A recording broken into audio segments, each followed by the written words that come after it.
Salam alaikum, bonjour de nouveau, nous revoilà. Je rappelle que nous essayons depuis tout à l'heure de joindre M. Amri El-Arif, représentant du FLN à Paris, pour avoir un autre son de cloche. Mais M. Amri El-Arif qui habituellement défend bec et ongle l'État algérien, et donc impossible de le joindre. Je reviens à M. Zouaïmia Al-Arbi. M. Zouaïmia.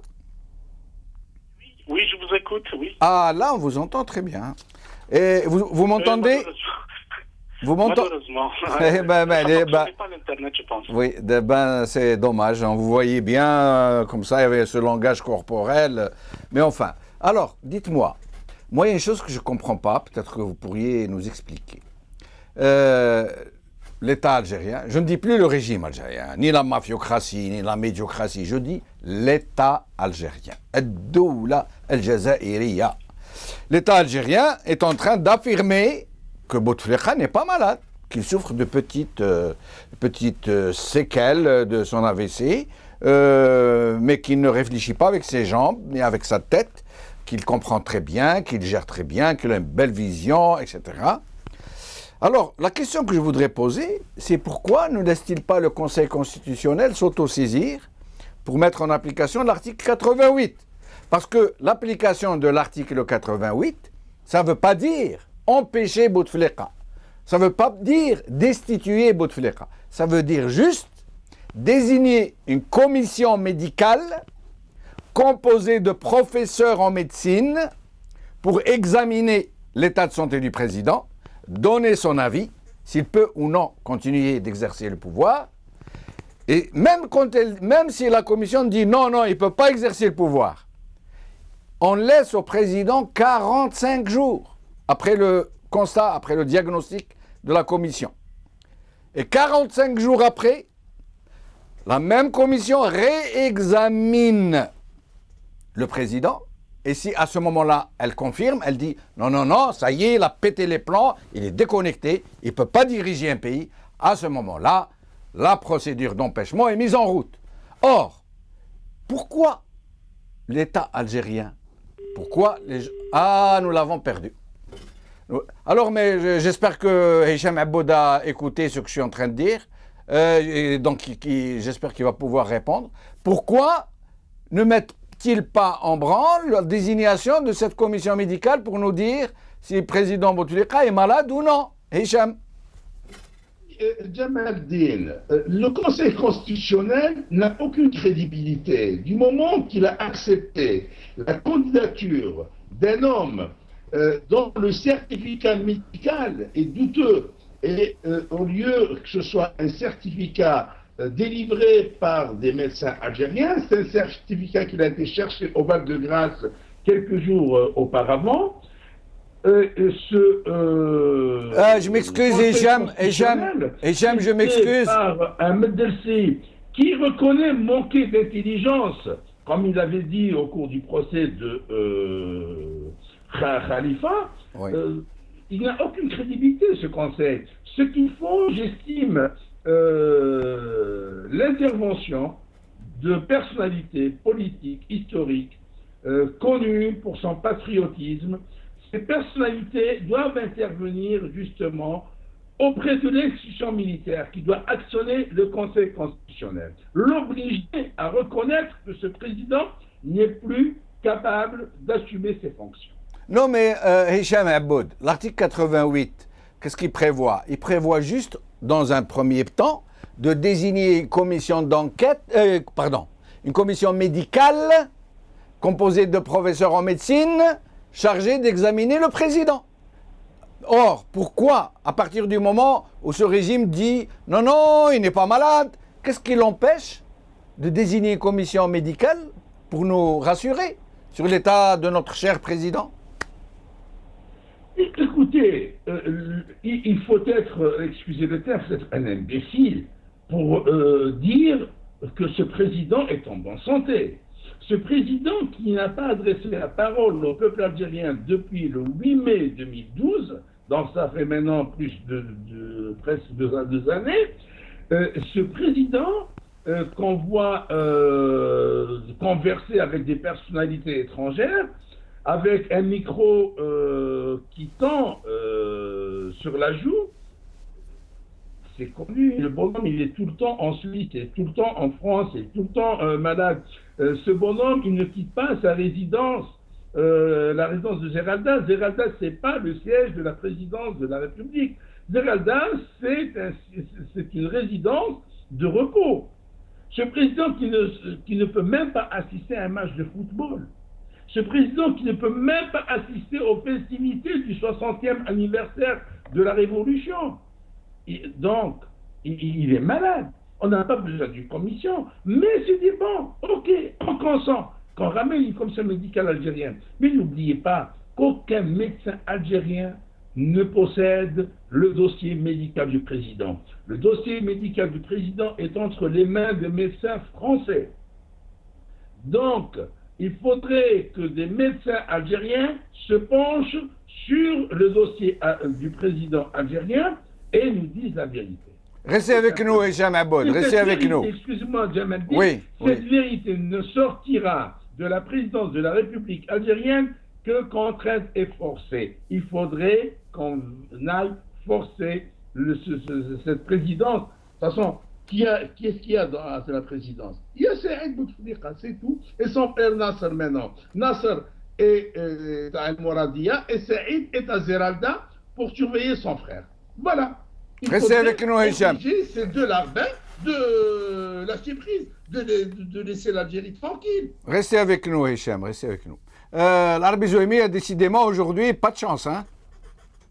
Je ne sais pas qu'est-ce qui se passe. Est-ce que c'est Général Tofir qui est en train de couper les fils? De manière, on va arranger ça la prochaine fois avec le réalisateur de façon à ce que la communication sera, bon, peut-être en fonctionner à des vitesses différentes en matière d'Internet. Mais j'ai entendu votre question. Oui. Je peux répondre. Pourquoi je peux répondre? Oui, je vous en prie. Oui, je vous en prie. Est-ce que je peux? Oui, bien sûr. Bon. Moi, ce que je pense, d'après mon analyse à moi, c'est que bon, cette affaire de l'application de l'article 88, bon, il la refuse certainement, mais c'est un clan qui a son plan de match. C'est pas le terminus pour eux, ça, c'est pas vrai. Le plan de match a commencé avant le 17 avril 2004, certainement. Il y avait certainement, ils ont un patchwork, ils ont un plan à exécuter. Peut-être qu'ils sont en train de maximiser ce qu'ils appellent pour eux la légitimité d'Bouteflika. Mais leur plan de match, c'est qu'ils savent, tout le monde sait que Bouteflika certainement il ne peut pas terminer ce mandat. Et par voie de conséquence, comme il dit, ils sont en train de préparer cette transition ou ce remplacement ou cette continuité de la rente à travers peut-être son frère. L'instrument politique, peut-être ils ont besoin d'un instrument politique ou d'un appareil politique vis-à-vis de l'étranger pour faire passer soi-disant des élections, c'est le FLN. Et le Saadane, il joue un rôle primordial actuellement parce que c'est le moteur. On n'a pas même en matière de crédibilité, de légitimité internationale pour donner l'air que c'est un État qui fonctionne avec des élections. Donc ils ont besoin du FLN. Le FLN, il y a une bataille autour de cette créature, autour de cet appareil, et c'est Saadani certainement qui va cautionner, il me semble qu'il va cautionner si à jamais Bouteflika meurt, certainement il va mourir, ou ne peut pas continuer à exercer, c'est Saadani qui aura la charge de choisir le candidat et de parrainer ce candidat. Vous pensez que Saadani pèse autant que lui va choisir le candidat? Oui, Saadani, oui. Saadani, ce n'est pas les militaires, mais c'est Saadani parce qu'il y a beaucoup de facteurs. Surtout, moi, je parle du volet international.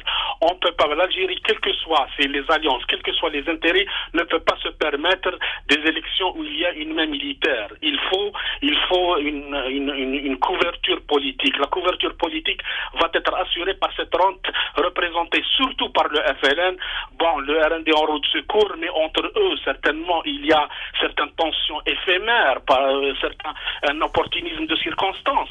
Mais c'est Saadani, c'est lui qui a la charge de présenter le candidat alternatif de la voyoucratie algérienne. Et les jours vont nous dire cette vérité. C'est Mohamed Larbi. Moi, je ne vous cache pas que moi, je suis aux antipodes de ce que vous êtes en train de dire. Pour moi, Saadani ne représente rien du tout. C'est un simple relais, c'est une courroie de transmission sans aucun pouvoir décisionnel. Mais bon, c'est mon avis. Mais sinon, je voudrais vous poser une question sur un point précis que vient d'évoquer Aboud Hicham. Aboud Hicham préconise que des personnalités politiques connues pour leur intégrité aillent demander audience au président de la République pour constater d'eux-mêmes.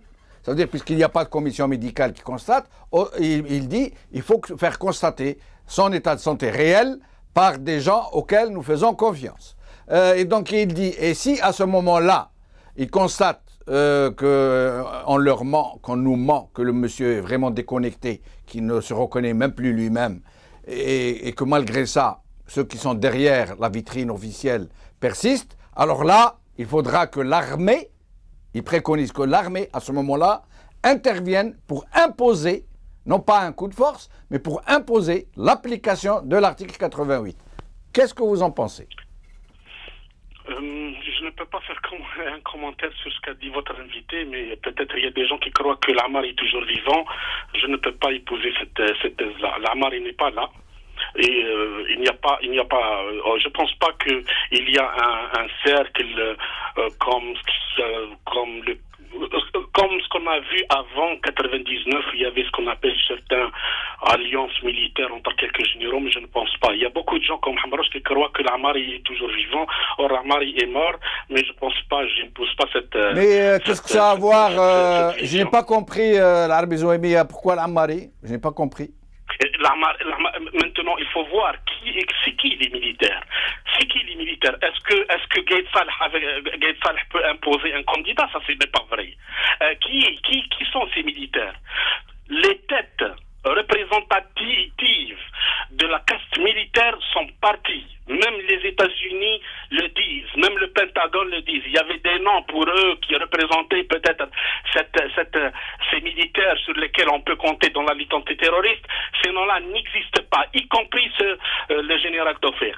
Je pense, et bon, certainement c'est bien d'avoir des idées opposées. Vous avez dit que vous êtes aux antipodes, c'est bien sûr, mais je pense que même s'il est insignifiant, ce Saadani, même vous avez dit qu'il a la dernière courroie, je ne sais pas quoi, mais c'est lui. C'est un courtier et c'est un coursier. Et ça nous a démontré la vie en Algérie, la vie politique en Algérie, que ces gens-là, parfois, peuvent faire l'actualité, peuvent décider des fois. C'est tout ce que je peux vous dire. Ça, c'est mon analyse à moi. Oui. Mais je ne pense pas que, comme dit Hamroche, les militaires, avec la participation des militaires... C'est Mohamed Larbi Zouémia. Mohamed Larbi Zouémia. D'après les informations que nous avons un peu tous, on dit que le premier cercle, celui qui a le vrai pouvoir décisionnel, est constitué de Saïd Bouteflika, de sa fratrie à un deuxième degré, de Gaïd Salah, et selon les sources, selon les unes et les autres, entre 20, disent les unes, jusqu'à 60 généraux, disent les autres, de très hauts officiers, des gens qui sont dans le haut commandement de l'armée, que c'est ce cercle-là qui a la réalité du pouvoir. Et que le FLN, d'une façon générale, ce n'est que la partie visible qu'on actionne pour donner le là, mais que sinon, ni sur un plan d'ancrage auprès du peuple algérien, ni sur un plan de poids sur le plan des leviers décisionnels, le FLN, ni son représentant actuel, ne pèse grand-chose. Qu'est-ce que vous voulez que je vous dise? Cette affaire de militaires, je ne pense pas, y compris au niveau de la France, c'est-à-dire de leur premier allié, de leur parrain, c'est-à-dire tuteur politique et économique, ne peut pas fonctionner. Ils ont besoin d'une couverture politique. Maintenant, je ne sais pas. Est-ce que c'est des militaires qui sont derrière Saadani? Mais tout ce que je sais, c'est que on prépare une transition. Et cette transition-là, de demande un appareil politique qui peut assurer une candidature. Ça va fonctionner comme ça. Elle ne peut pas fonctionner autrement. Elle ne peut pas fonctionner autrement.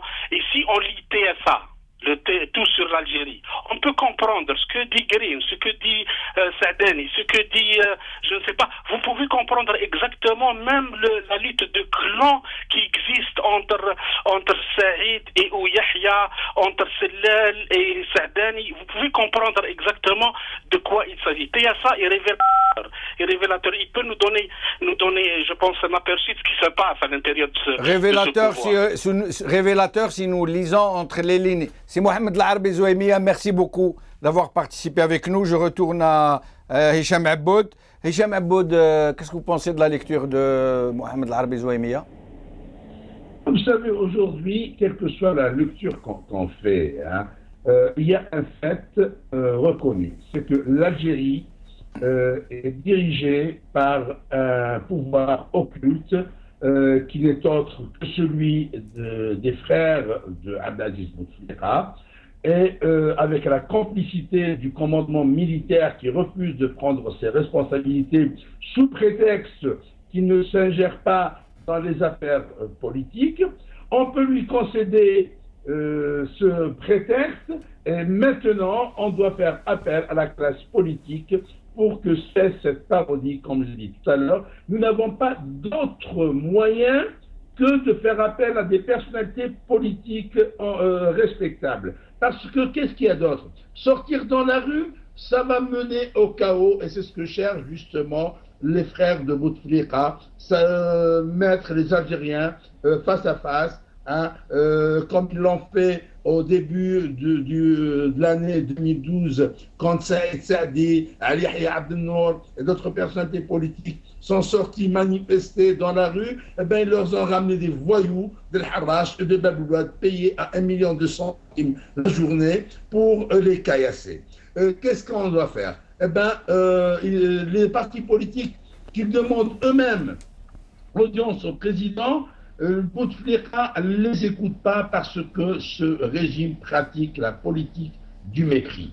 Tout simplement. Ce régime est connu, il méprise les Algériens, il n'accorde aucune importance aux Algériens. Donc restent ces personnalités politiques qui sont neutres, qui ne sont ni dans l'opposition, ni au pouvoir, qui ont exercé le pouvoir un certain temps, et aujourd'hui on doit les mettre devant leurs responsabilités pour leur demander d'aller voir sur place ce président, s'il est capable de gérer les affaires du pays ou pas. Nous n'avons pas d'autre alternative. Tout le reste, ce sera de la gesticulation, et c'est au profit de ce clan de Bouteflika qui ne se soucie même pas de ce que pensent de nous les autres, de ce que pensent de nos étrangers. Aujourd'hui, nous sommes la risée du monde. L'Algérie est au plus bas. Nous courons un risque de voir l'effondrement du pays, un pays où il n'y a plus d'État. La preuve, nous avons un confrère, Abdel Abdelhaï, qui est emprisonné depuis 15 mois, sans qu'il ne soit jugé, sans que ne soit qualifié le délit pour lequel il est emprisonné. C'est parce qu'il n'y a pas d'État en Algérie, et ce pouvoir ne se soucie pas des condamnations qui pleuvent sur l'Algérie. Dernièrement, Comité Protect of Journalists a condamné l'Algérie. Demain, c'est Reporters sans frontières qui va condamner. La Cour des droits, le Comité des droits de l'homme de l'ONU condamne l'Algérie. 3 condamnations ont été prononcées contre l'Algérie pour violation des droits de l'homme, et ce pouvoir ne se soucie pas de l'honneur de l'Algérie. Ce pouvoir n'a pas le sens de l'honneur pour se soucier de l'honneur de l'Algérie. Alors, trêve de parodie, trêve de plaisanterie. Il faut passer à l'action. La seule action qui nous reste, c'est faire appel à des personnalités politiques telles que Yamin Zarouane, qui a su passer le relais à ce voleur qui est Abdelaziz Bouteflika, et faire appel à d'autres personnalités. Merci Hicham. Merci Hicham. Cette émission est maintenant terminée. On aurait voulu rester un peu plus longtemps avec Hicham. Juste une question avant de partir. Peut-être que ce sera l'objet d'une autre émission, d'une prochaine émission. Saïd Bouteflika sera-t-il le futur président algérien? Salam alaikum, Mazoul,